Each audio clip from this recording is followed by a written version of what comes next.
Précédemment, on a parlé des mauvais Star Talent. Voilà.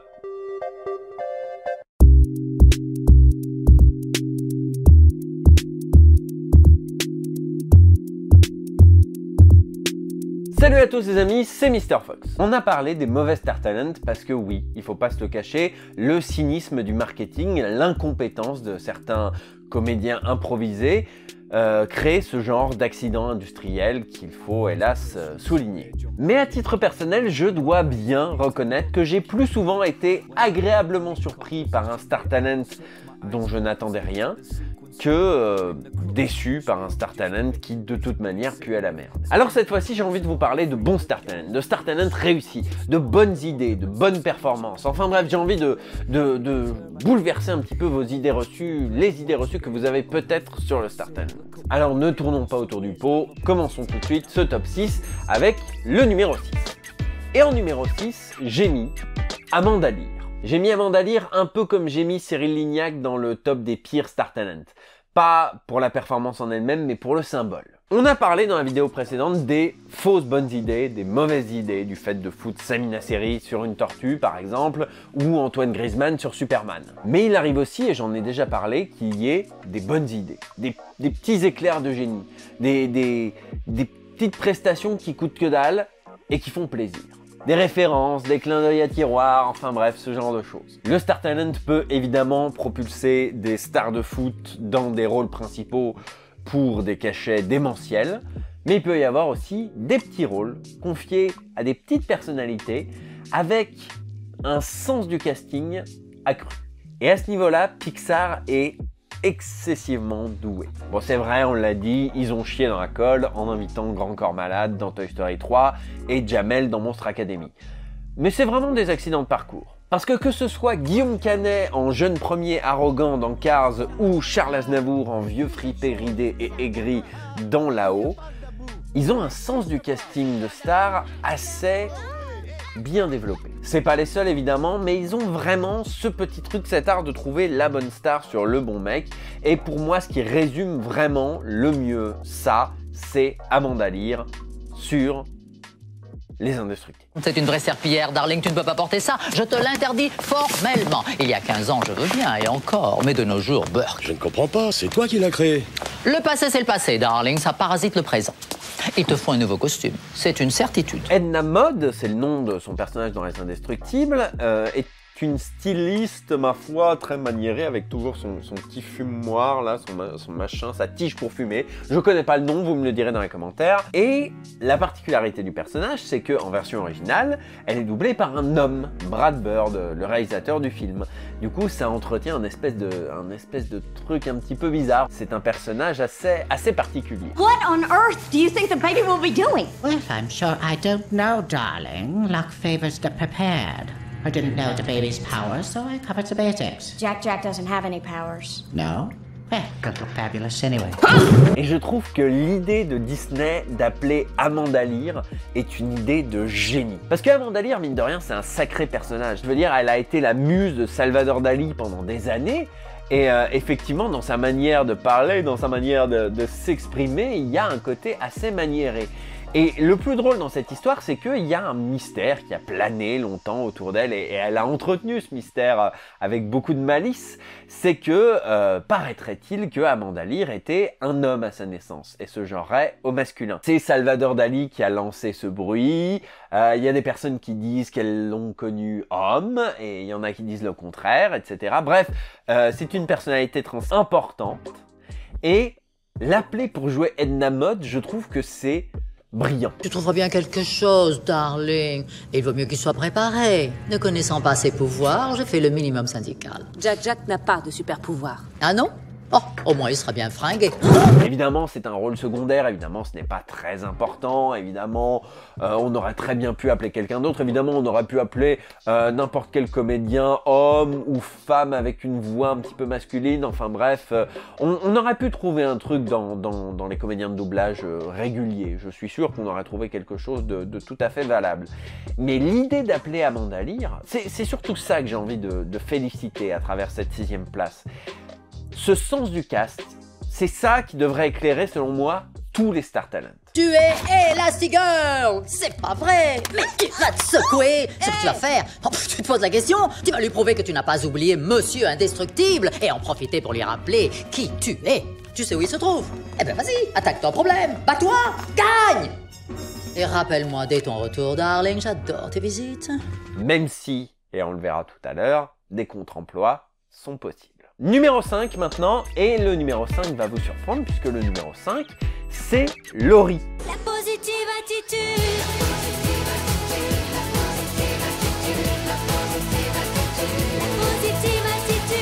Quoi? Mais Laurie, c'est une chanteuse pour une gamine, en plus c'est une chanteuse totalement has-been, enfin ça n'a aucun sens, nanana. Que vous êtes naïf. D'abord, je rappellerai un fait essentiel qui n'a l'air de rien comme ça, mais qui convient de le rappeler quand même. Hein. Laurie a fait plus de doublages que d'albums studio. Pour moi, c'est une évidence, Laurie, c'est une comédienne. Elle a une carrière dans la chanson, on va pas non plus jouer les aveugles, mais au final, l'importance de sa carrière dans la chanson a été de courte durée. C'est-à-dire que entre, je sais pas moi, je me rappelle plus, j'ai plus les dates sous les yeux, mais je crois que c'était entre 2000 et 2005 qu'elle a eu une carrière dans la chanson vraiment importante. Ensuite, les ventes de ses albums ont dégringolé, quoi. Elle en a sorti un l'année dernière, je suis sûr que vous étiez même pas au courant. Par contre, des doublages, elle en a fait. Évidemment, elle a commencé au pic de sa carrière musicale, elle a joué un personnage dans Stuart Little 2, elle a joué donc Violette dans Les Indestructibles, premier du nom. Violette? C'est pas ma faute! Flèche s'est enfuie. J'étais sûre qu'elle allait m'en vouloir. J'ai cru qu'il s'était caché dans l'avion, alors je suis montée, mais t'as fermé les portes avant que je le trouve. Et t'as tout de suite décollé, c'est pas ma faute! Ton idée à 200%! Elle a fait un autre truc dont le nom m'échappe, c'est pas Pollux, mais c'est un truc un peu du même style. Et puis ensuite, elle a été embauchée sur La Fée Clochette. Et c'est là qu'on distingue Sony, dont j'avais parlé dans mon truc des mauvais Star Talent, Sony qui remplace son casting d'un film à l'autre, et Disney qui garde Laurie, quelle que soit sa popularité, entre 2008 et 2015 sur tous les films de La Fée Clochette. J'entends souvent des trucs du genre Patrick Poivet, c'est la voix de Bruce Willis, Bruno Choël, c'est la voix de Johnny Depp, Richard Darbois, c'est la voix de Buzz l'éclair. Eh ben Laurie, c'est la voix de La Fée Clochette. Deal with it. Je veux dire, c'est pas pour rien que les gens ont gueulé cet été, parce que Louane remplaçait Laurie.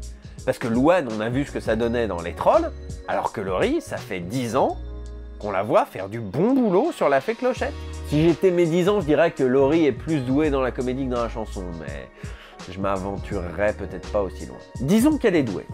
Franchement, elle est douée. Dans le Star Talent, on râle généralement sur le fait qu'on prend des non-comédiens qui ne sont pas rompus à l'exercice du doublage. Bah aujourd'hui, Laurie, elle est comédienne et elle est rompue à l'exercice du doublage. Et elle s'en sort bien. Donc voilà, moi j'avais envie de citer l'exemple de Laurie parce que c'est vraiment une Star Talent qui est devenue une comédienne qui fait du doublage. Et je trouve que c'est plutôt une chouette reconversion. Numéro 4, Franck Dubosc. Il fallait que je parle de lui. Il fallait que je parle de lui parce qu'il a scié tout le monde. À chaque fois que j'en parle aux gens, ils sont en mode « What ?» Le Monde de Nemo a une VF qui est unilatéralement appréciée. Même des cinéphiles pointus, même des youtubeurs qui prennent un malin plaisir à diffuser de la VO tout le temps, aiment la VF du Monde de Nemo. Et pourtant, c'était pas gagné. Comme je l'ai dit quand j'ai parlé d'Amanda Lear, un des trucs importants dans le Star Talent, c'est la pertinence du choix. Choisir la bonne personne pour le bon rôle. Et prendre Franck Dubosc sur Marin, ça sonnait sur le papier comme la pire idée du monde. C'est-à-dire qu'on confie un personnage principal de mec introverti, anxieux, qui a peur en permanence, à un humoriste très, comment pourrais-je le dire sans avoir l'air vexant, quelqu'un de très extraverti et quelqu'un de très vulgaire. Bonjour, je voudrais 17 boîtes de préservatifs, s'il vous plaît. Hey, salut, tu vas bien, c'est Franck Dubosc. Pas vulgaire dans le sens vulgaire, vulgaire dans le sens qu'il a beaucoup de ces personnages qui étaient connus à l'époque, les personnages des pour-toi publics, etc. C'était les campeurs beaufs, c'était les poètes, c'était le séducteur, enfin bref, des personnages ultra vulgaire, avec beaucoup de références sexuelles, machin, etc. Un personnage arrogant, etc. Il est comme une bête fauve, un loup-garou. You want to fuck with me? Chabit, chabit, chabit.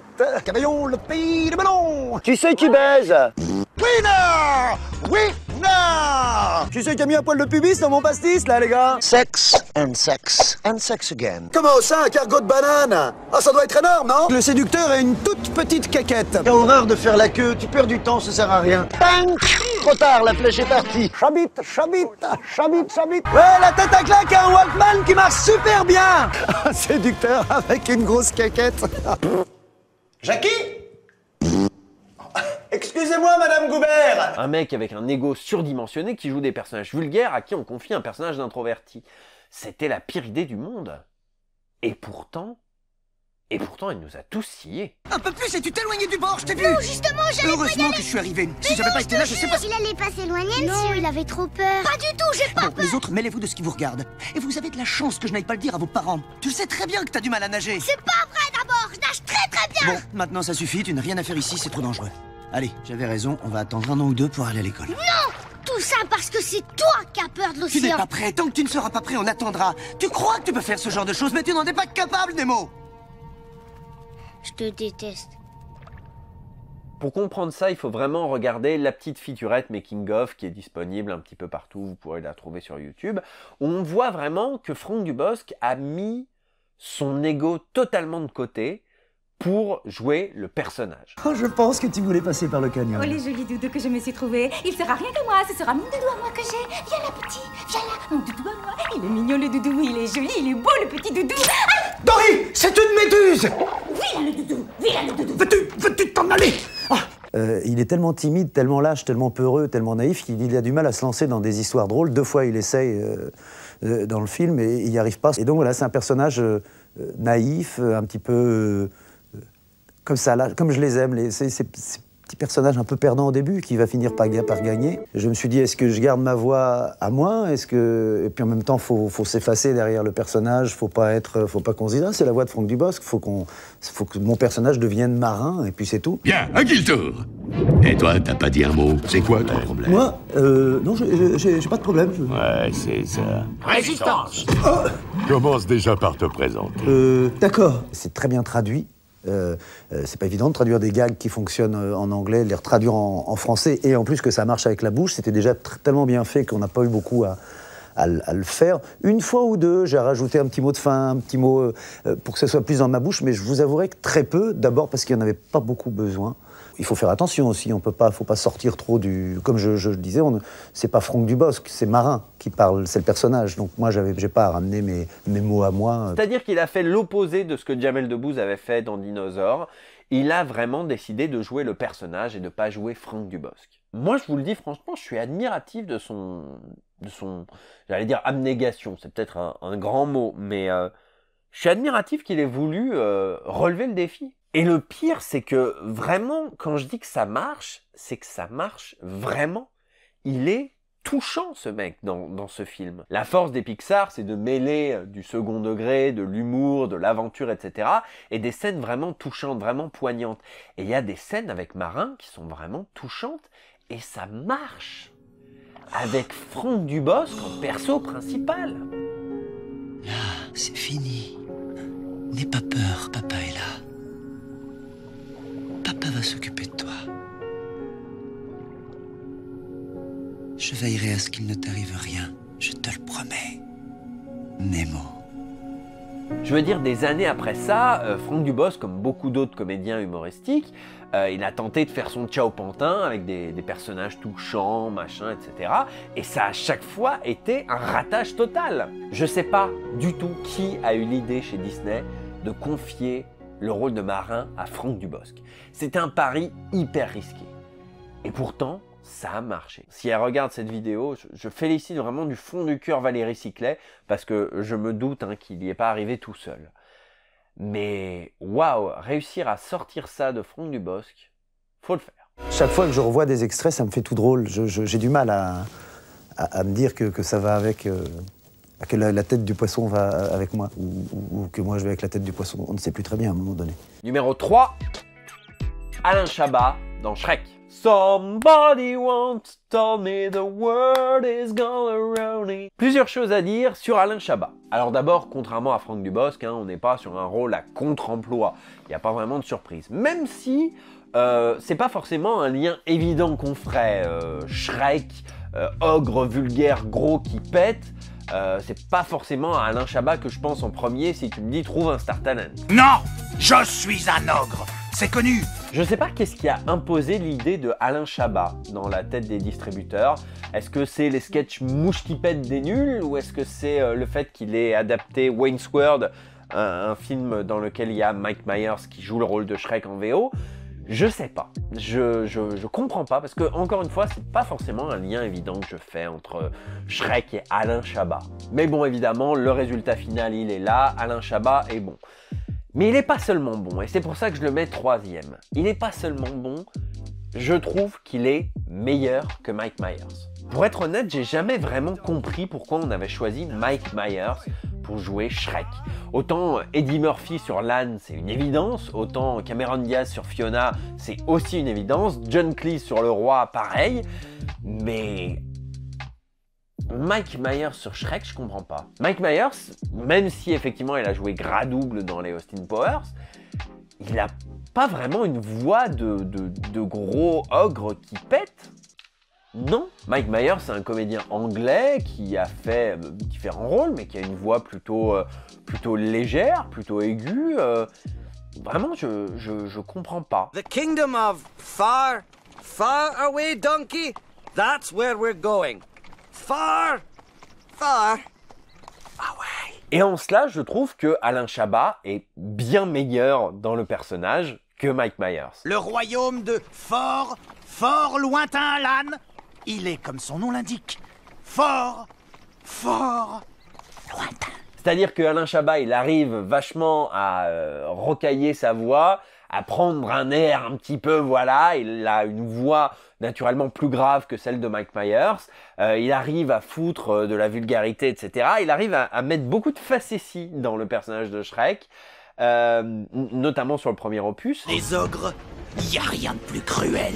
Ça se découpe des costumes dans de la peau fraîchement arrachée. Non. Ça vous dévore le foie, vous écrabouille les yeux et en fait de la marmelade. C'est délicieux sur un toast. Arrière! Arrière, créature! Arrière! Ou il t'en coûtera!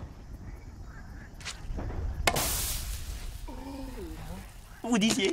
Donc même si je suis pas fan de Shrek, je trouve vraiment que Alain Chabat c'est le Shrek parfait. Il a tout compris. Et je veux dire, on s'y trompe pas. Aujourd'hui, Alain Chabat, il est lié à Shrek. Autant il y a des star talents que s'ils changeaient du jour au lendemain, on n'en ferait pas une maladie, quoi. On serait choqué, mais ce serait pas la fin du monde, quoi. Du genre, j'en ai parlé, Virginie Efira sur Ma Vis dans Hôtel Transylvanie. J'ai vu le 3 après avoir vu le 1 et le 2 et ça m'a pas non plus choqué. J'ai eu un moment en mode, c'est pas Virginie Efira, et puis après je suis passé à autre chose. Mais ne pas avoir Alain Chabat sur Shrek, ça n'arriverait, comment dire, ça ne viendrait à l'idée de personne. C'est dire à quel point Alain Chabat est lié à Shrek. Et c'est pas seulement une question de nombre de films. C'est vraiment parce que, selon moi, Alain Chabat colle vraiment à Shrek. Plus que Mike Myers. Et c'est vraiment ça qui est le plus dingue dans cette histoire. En numéro 2, nous avons une star qui est le chouchou de pas mal de gens. Moi inclus. Même s'il n'est pas premier, ça reste un de mes chouchous. C'est Jean Reno dans Le Roi Lion, Atlantide, Souris City et surtout Porco Rosso. Jean Reno, il est très fort quand même. D'abord, je pense que c'est vraiment un excellent comédien, même si ces derniers temps, il n'a pas vraiment eu de rôle à sa mesure. Je trouve que dans son début de carrière, il y a des rôles absolument incroyables et Jean Reno, pour moi, c'est vraiment un grand acteur. D'ailleurs, c'est un des rares acteurs français qui arrive bien à se doubler lui-même. Vodka! Vodka! Encore une fois, je l'ai rappelé, c'est pas à la portée de tous les acteurs français de bien se doubler.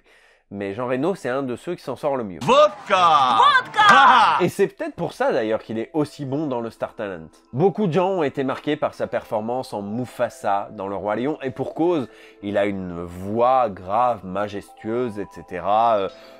Pleine de majesté, voilà, je me répète, mais c'est pas grave, on s'en fout. Nous n'avons pas eu le plaisir de te voir à la présentation de Simba. Jean Reno, il en impose sur Mufasa, et je pense que si tant d'enfants se sont attachés au personnage de Mufasa et ont été tristes de le voir mourir, c'est aussi parce que Jean Reno a réussi à rendre ce personnage très attachant. Tellement attachant d'ailleurs, petite parenthèse en plein montage, que Disney a sorti la bande-annonce de l'adaptation live du Roi Lion, et c'est encore Jean Reno sur Mufasa, comme quoi vraiment il a marqué les esprits.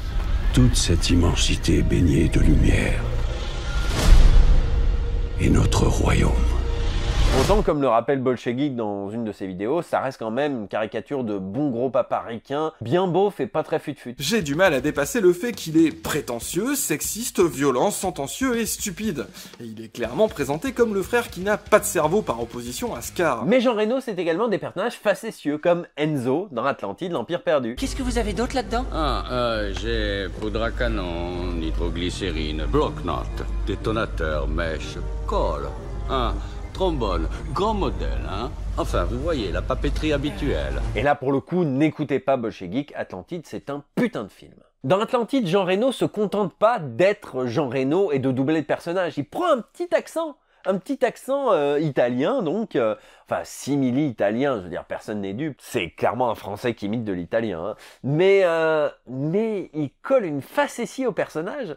Et c'est dingue parce que Jean Reno, il est vraiment à l'aise dans tous les registres. Ça a dû prendre des centaines, qu'est-ce que je dis moi, des milliers d'années pour la construire. Et moi, t'as vu, j'ai construit un pont. Qu'est-ce que ça m'a pris? Quoi? 10 secondes. 11 à tout péter. Aussi bien quand il s'agit de faire un personnage majestueux pour le rendre attachant, que de faire un comic relief. Ça c'est assez fort. Autre truc assez cool, Jean Reno arrive à être bon dans des films mauvais. Et là, je cite, bon, évidemment, les fois où il s'est doublé lui-même, comme par exemple dans Rollerball. Vodka! Mais également Souris City. Souris City, c'est vraiment un des moins bons DreamWorks, le moins bon Hardman, hélas. Et il joue une grenouille française qui joue aussi en VO. Et il le fait très bien. Il arrive à rendre le personnage rigolo. C'est un des seuls trucs à sauver dans Souris City. Mes tourments vous font... Arrête, je ne vois pas de meilleure raison de rire que les tourments d'autrui. C'est bien français. Mais évidemment, le rôle qui m'a marqué dans la voxographie de Jean Reno, c'est Porco Rosso. Ouais. Porco Rosso, décollez immédiatement. La bande des Mama Ayuto, Armissa. Et Mama Ayuto. Je me dérange pas pour si peu. Ils vont attaquer un paquebot qui transporte une fortune en trésor. Et c'est tout? Quoi? Ben non, ce n'est pas tout. Il y a à bord un groupe d'écolières en vacances. Alors c'est le tarif habituel plus une rallonge. Porco Rosso, il y a beaucoup de gens qui l'ont découvert en VF. C'était un des premiers Ghibli vraiment importés proprement en France avec un petit peu de sérieux.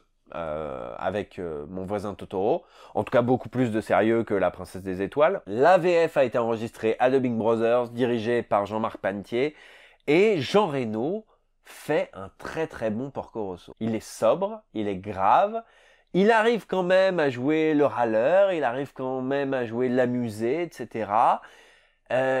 C'est vraiment un rôle qui lui va très bien, Porco Rosso. Je suis un aventurier en fuite, recherché par la police secrète fasciste. Je suis pas un guide pour randonnée touristique. Porco Rosso, c'est vraiment une très très bonne VF. Et quitte à parler de Star Talent et de Porco Rosso, j'en profite pour souligner l'excellente performance de Jean-Luc Reichmann. Quelle fille admirable. Tous les aviateurs du pays ne parlent que de Gina et de son hôtel Adriano. D'ailleurs, ils sont fous amoureux d'elle. Il suffit qu'elle paraisse pour que les pires bandits de l'Adriatique soient doux comme des agneaux. Le Curtis amarré au ponton, il est à toi? Oui, il me porte bonheur depuis des années. Je lui dois tout, gloire et fortune. C'est grâce à son moteur que tu as enlevé le trophée Schneider aux Italiens 2 années de suite. Il n'est pas seulement rapide, il est très performant au combat. Tu ne serais pas le célèbre cochon volant dont tout le monde vante les exploits? Les questions, tu ferais mieux de te les poser sur tes nouvelles fréquentations. Ces bandits promettent monts et merveilles. Mais fais gaffe, ils sont aussi grippe-sous qu'ils puent du bec. Je l'avais reniflé. Et oui, c'est Jean-Luc Reichmann qui joue le pilote italien, rival de Porco Rosso. Alors, à l'époque, il n'était pas la star animateur télé qu'on connaît, il était surtout comédien, en l'occurrence, il faisait des voix pour plein de choses, et notamment les Guignols de l'info. Mais ouais, bizarrement, Jean-Luc Reichmann, il est plutôt bon dans Porco Rosso, donc vraiment, j'en profite pour vous le dire, hein, ça mange pas de pain, matez Porco Rosso en VF. Reno, il a ce truc que j'aime bien retrouver chez les comédiens de doublage plus réguliers, on va dire, à savoir leur capacité à s'adapter en fonction du rôle, à s'adapter en fonction du registre, à faire différents petits essais de masquer un petit peu, de maquiller sa voix pour faire oublier qui on est. Emmanuel Curtil par exemple a ça. Emmanuel Curtil, il arrive à doubler des dessins animés où il joue 30 personnages secondaires, où il fait plein de petites intonations rigolotes, etc. Mais aussi des films très sérieux de Jim Carrey comme Eternal Sunshine, etc. Jean-Philippe Puy-Martin, il arrive à doubler Tom Cruise et Tom Hanks. Il arrive à faire des personnages comme Woody, etc. Il arrive à se fondre dans le personnage, dans le registre, etc. Il y a pas mal de comédiens, de bons comédiens du métier qui ont ce truc qui leur permet de se glisser, de s'oublier, de faire oublier qui ils sont et d'être le personnage. Et ben Jean Reno, des 4 rôles de doublage, si on met de côté les fois où il s'est doublé lui-même, ces 4 rôles de doublage dans des films d'animation, à chaque fois, il a réussi ce défi. Et c'est ce qui fait, selon moi, qu'il a largement sa place dans le top des meilleurs Star Talent. Avant de parler de mon numéro 1, de mon petit chouchou, on va prendre quelques mentions honorables avec quelques petits extraits de gens qui auraient pu être dans le top. Oui, mon cher, tu es bien Monsieur Indestructible. Et j'avais raison de t'idolâtrer. Ah, j'ai toujours su que tu étais un dur à cuire. Mais berner la sonde en te cachant sous les ossements d'un de tes super copains. Oh la vache! Ça me défriserait d'y penser. Mais après ça, t'as tout gâché. T'es parti en cacahuète. L'immense Monsieur Indestructible appelant à l'aide. Au secours, au secours. Minable, minable, minable, minable, minable. Enfin. Je vous trouve là où je voulais vous amener. Qu'est-ce qu'on peut faire pour vous, monsieur? Moi, c'est Monsieur Dennis. J'ai été engagé pour vous éliminer. Vous faites pas de bile, ça vous fera seulement très très mal. J'adore mon boulot. Ah, moi, ne change d'avis. Je vous ramènerai pas. Quoi? C'est pas moi? J'ai rien fait. Y a quelqu'un qui balance des trucs? Bon alors tu le fais, ça fait quoi hein? Monsieur Harrow, j'ai inspecté ce misérable rafio de la proue à la poupe et comme toujours, il est impeccable. Ne commettez-vous jamais d'erreur? Oh, vous me flattez, mon capitaine. Ah! Docteur Doppler, je présume. Tu vas la fermer, ta grande gueule! Je m'en cogne complètement de ta maison! Va plutôt te plaindre à la météorite, du con! Écoutez-moi! Perso, j'ai pas décidé de devenir un super-héros pour me faire lécher le cul par des inconnus. Si je fais ce boulot, c'est uniquement parce que j'en ai envie. Alors haïssez-moi tous si ça vous fait plaisir, bande de chauves. C'est toi le plus chauve de tous. Répète un peu! Vous l'avez vu dans ces petits extraits, il y a des Star Talent inattendus qui marchent, des rencontres entre un non-comédien parfois et son personnage, un petit rôle qui fait que ça marche. Encore une fois, à la surprise de beaucoup, je pense, j'ai mis Nikos Aliagas dans Bob l'éponge, parce que très sincèrement, je ne l'ai pas du tout reconnu. C'est assez dingue. Ou encore Michel Larocque, qui est une comédienne que j'exècre véritablement et qui pourtant très bien dans La Planète au Trésor. Bref, il y a des rencontres comme ça, des fois où la star rencontre le personnage qui lui va. Le personnage on croirait qu'il est né pour l'interpréter. Et c'est le cas de mon numéro 1. Mon numéro 1 qui a un coup de cœur personnel, qui plaira pas forcément à tout le monde, je pense, mais qui, personnellement, me touche à bien des niveaux. Mon numéro 1, c'est Francis Lalanne dans Le Bossu de Notre-Dame. Et ouais, qu'est-ce que tu vas faire? Viens me tester, allez, je t'attends. Bon, par où commencer avec Francis Lalanne dans Le Bossu de Notre-Dame? Vous voyez, je vous parlais de rencontres. Eh bien pour moi, Francis Lalanne et Quasimodo, c'est vraiment une rencontre. Le Bossu de Notre-Dame, c'est, je trouve, un des Disney les plus sous-estimés de la décennie 90, pour ne pas dire de l'entièreté de la filmo Disney. C'est un film vachement fort, vachement puissant en termes de mise en scène, avec des thématiques adultes, des personnages vraiment effrayants, hein, Remember Claude Frollo, et qui plus est, qui contient le personnage de Quasimodo. Quasimodo, c'est ce mec au grand cœur, sincère, tendre, touchant, ce mec dont pourtant tout le monde se moque, ce bossu difforme dont personne ne veut, ce mec dont on n'arrête pas de se foutre de sa gueule et qui vit avec. Comme Francis Lalanne.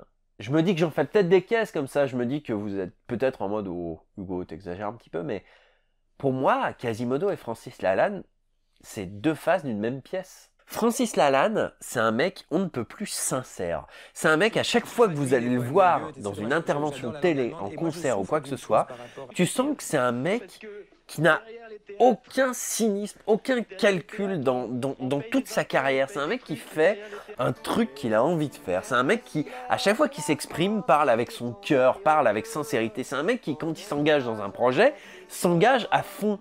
Et pire que tout ça, c'est un mec qui encaisse depuis des années qu'on se fout de sa gueule. On se fout de sa gueule dans les plateaux télé. On se fout de sa gueule dans les séries. On se fout de sa gueule dans les 2 minutes du peuple. Il joue dans des sketchs où on se fout de sa gueule. D'ailleurs, tu sais, si on t'a fait venir dans la cape et l'épée, bah, c'était un peu pour ça. Non, oh excuse-moi, c'est pas ça que je voulais dire, pas du tout, c'est pas un peu pour ça, c'est complètement pour ça. Il joue dans des films où on se fout de sa gueule. Je veux dire, Francis Lalanix dans Astérix au JO. Et c'est un mec qui l'encaisse. C'est un mec qui accepte ça, avec beaucoup d'autodérision. C'est un mec qui en joue même, mais jamais avec cynisme. C'est pas une de ces stars des années 80 qui profitent des tournées nostalgie pour se faire mousser. C'est pas Plastique Bertrand, c'est pas les démons de minuit. C'est un mec incroyablement sincère. En tout cas, c'est l'impression qu'il donne. Peut-être que des gens qui ont travaillé avec lui sur le bossu de Notre-Dame vont venir me dire « Ah non, c'est un sale con, etc. » Et encore, s'ils me disent ça, je crois que je les croirais pas. Les quelques images que j'ai vues de Francis Lalanne au travail sur le bossu de Notre-Dame, il a l'air vraiment d'un mec charmant, quoi. Et j'ai l'impression que c'est vraiment avec cette même sincérité, la sincérité qu'il a quand il s'exprime, quand il chante, etc. J'ai vraiment l'impression que c'est avec cette même sincérité qu'il s'est attaqué à Quasimodo. Quasimodo, c'est un personnage hyper sensible, hyper touchant. Fallait pas le jouer n'importe comment. C'est pas un clown comme Mouchou dans Mulan ou Philoctète dans Hercule. On est sur un personnage hyper sensible qui a pas de gag, je crois, qui a aucune séquence humoristique, etc. C'est pas un personnage léger, Quasimodo. Et Francis Lalanne l'a abordé avec beaucoup de sérieux. Et encore une fois, hein, c'est la 3e fois que je sors cette formule un peu toute faite, mais c'est vrai, le résultat, il est là. Francis Lalanne, il est super bon. Mais vous êtes différente des autres gitans, eux sont des démons. Qui t'a dit ça? Mon maître, Frollo. C'est lui qui m'a élevé. Comment un être si cruel a pu élever quelqu'un comme toi? Cruel? Oh non, il m'a sauvé la vie. Il m'a adopté parce que personne ne voulait de moi. Je suis un monstre, vous savez. C'est lui qui te l'a dit? Regardez-moi. Donne-moi ta main. Pourquoi? Laisse-moi regarder. Une longue ligne de vie. Oh, et celle-ci me dit que tu es timide. Ça, c'est étrange. Quoi? Je ne vois aucune... Aucune quoi? Ligne de monstre. Rien, aucun signe. Maintenant, regarde-moi. Crois-tu que je sois un démon? Non, non, vous êtes gentille et douce et une gitane. Il est possible que Frollo ait tort à propos de nous deux. Francis Lalanne, déjà, il est synchro. Ensuite, il est totalement dans le personnage. Et encore une fois, moi, j'ai l'impression, même si c'est sans doute une impression, exacerbée par l'image que j'ai de Francis Lalanne, mais j'ai l'impression vraiment qu'il s'est retrouvé dans ce personnage. Et en plus de ça, on ne reconnaît pas Lalanne. On se dit pas, ah tiens, c'est Lalanne, machin, etc. Ce qui fait que si on reprend mon émission sur One Punch Man et qu'on reprend les 4 points, eh ben Lalanne est dans les 4 points. Est-ce que Lalanne est un choix pertinent sur Quasimodo? Oui, encore une fois, j'ai l'impression que Lalanne et Quasimodo, c'est les 2 faces d'une même pièce. Est-ce que Francis Lalanne est motivé? Encore une fois, oui, j'ai l'impression qu'il a abordé ce projet comme il aborde tous les projets auxquels il est convié, sans cynisme, avec sincérité et bienveillance. Est-ce qu'il met son ego de côté? Très sincèrement, je crois que Francis Lalanne est l'une des personnalités médiatiques qui a le moins d'ego du monde, quoi. Il joue dans des petites productions à 2 roubles parce que ça lui fait plaisir. Il passe dans des festoches pourraves parce qu'on lui a demandé gentiment. Et est-ce qu'on reconnaît Francis Lalanne à travers Quasimodo? Non. Parce que les 2 personnages sont fusionnels, parce que Lalanne a une voix pas forcément directement reconnaissable, parce qu'il a une voix peut-être aussi un petit peu passe-partout, et parce qu'il n'impose pas Francis Lalanne à Quasimodo. Donc si on fait un récapitulatif, on se rend compte que Francis Lalanne respecte ces 4 points qui sont, selon moi, les 4 points essentiels pour faire un bon Star Talent. Et c'est l'un des seuls. C'est pour ça que je le mets numéro 1. Voilà, c'est la fin de ce diptyque de vidéo, et avant que vous quittiez la page de lecture, j'aimerais dire, en guise de conclusion, que j'ai beaucoup plus galéré pour trouver des mauvais Star Talent que des bons. Eh oui, des mauvais Star Talent, il y en a, on les a vus, et je suis sûr que j'en ai oublié plein, simplement parce qu'ils sont sur des films médiocres et que je ne les ai pas vus. Mais il y a des gens qui arrivent à tirer des bonnes choses, des choses sérieuses, des choses parfaitement crédibles, de personnalités, qui parfois sont de mauvaise volonté, qui parfois n'ont aucune notion de comédie, même vague. Et ces gens-là, c'est les directeurs artistiques. J'admire profondément les directeurs artistiques qui ont de la patience, de la bienveillance, qui guident lentement des gens qui parfois, encore une fois, n'ont pas la moindre idée de comment on joue un rôle, qui doivent canaliser des égos, qui doivent expliquer pourquoi on joue comme ci et pas comme ça, qui doivent expliquer qu'est-ce que ressent le personnage, etc., qui ont le courage de dire bon ben on va la refaire, etc., qui doivent expliquer, machin, et qui arrivent au final à tirer des choses invraisemblables de gens qu'on croyait incapables de faire quoi que ce soit. Et je parle des directeurs artistiques, mais il y a aussi évidemment les adaptateurs et les techniciens. J'en ai parlé, mais ils doivent faire des pieds et des mains pour rendre crédibles et synchro des gens pour qui le studio, c'est une première. Je suis sûr que si on annonçait aujourd'hui Franck Dubosc dans le rôle de marin, tout le monde hurlerait au scandale sur la twittosphère, dirait que c'est un scandale, que c'est honteux, que c'est horrible, que ça va être un massacre. Et pourtant, on a eu le résultat qu'on a eu. Alors, pour reciter un petit peu la conclusion que j'avais dans l'émission sur One Punch Man, oui, c'est dommage de priver de rôle des comédiens qui auraient sans doute été excellents. Oui, c'est dommage qu'on mette sur le devant de la scène des gens dont on ne sait pas le métier et qu'on range un peu dans l'ombre des personnalités importantes du monde du doublage. Oui, le montant de certains cachets touchés est vraiment honteux. Mais le Star Talent, il est là. Il faut composer avec. Et jusqu'à maintenant, aucune pétition, aucun râle, aucun bad buzz n'a jamais rappelé des comédiens classiques à la place des stars. Au contraire, j'ai même l'impression que le bad buzz encourage le Star Talent. Alors moi, j'ai plutôt envie de dire, faisons confiance aux directeurs artistiques. Certes, il va y avoir des ratés, certes, il va y avoir des choses horribles, mais peut-être qu'au milieu de tout ça, on trouvera des pépites, comme Franck Dubosc sur Marin, comme Alain Chabat sur Shrek, comme Francis Lalanne sur Le Bossu de Notre-Dame. Jugeons le résultat. De toute manière, c'est la seule chose qu'on peut faire. Voilà, cette fois-ci, le diptyque de vidéo est vraiment terminé. Merci de l'avoir regardé jusqu'au bout. Je m'excuse encore une fois. Je pense que ça va s'entendre un petit peu dans la vidéo d'avoir été malade. Je dois sans doute parler un petit peu du nez, je m'en excuse. N'hésitez pas à me suivre sur Twitter, j'y parle régulièrement de doublage. N'hésitez pas à liker, à partager, à commenter aussi. Dites-nous vos meilleurs Star Talent et vos pires Star Talent dans les commentaires. Je suis sûr qu'il y a plein de noms que j'ai oubliés. Si vous avez envie de me soutenir sur Tipeee, n'hésitez pas, je le dis à chaque fois, mais c'est important. Il y a des chouettes contreparties. On en est à quelque chose comme 5 ou 6 heures de vidéos exclusives pour les tipeurs, des vidéos que vous verrez jamais. Donc si ça vous tente, si vous aimez mon travail, n'hésitez pas à soutenir sur Tipeee, vous aurez accès à toutes les anciennes contreparties. Je vous donne rendez-vous très prochainement, vous allez voir que il y a du contenu qui arrive pour ce mois de décembre. Et puis je vous dis à très bientôt. Ciao. Cypher with the rhymes, paralyzed to the climb. Pumper with the mic and I move it like a dime. Gotta keep it swifter than the eyes of the jig. I'm trapped in the fray, I'm running out of space. It's blocking out the sun, so bring it to the gun.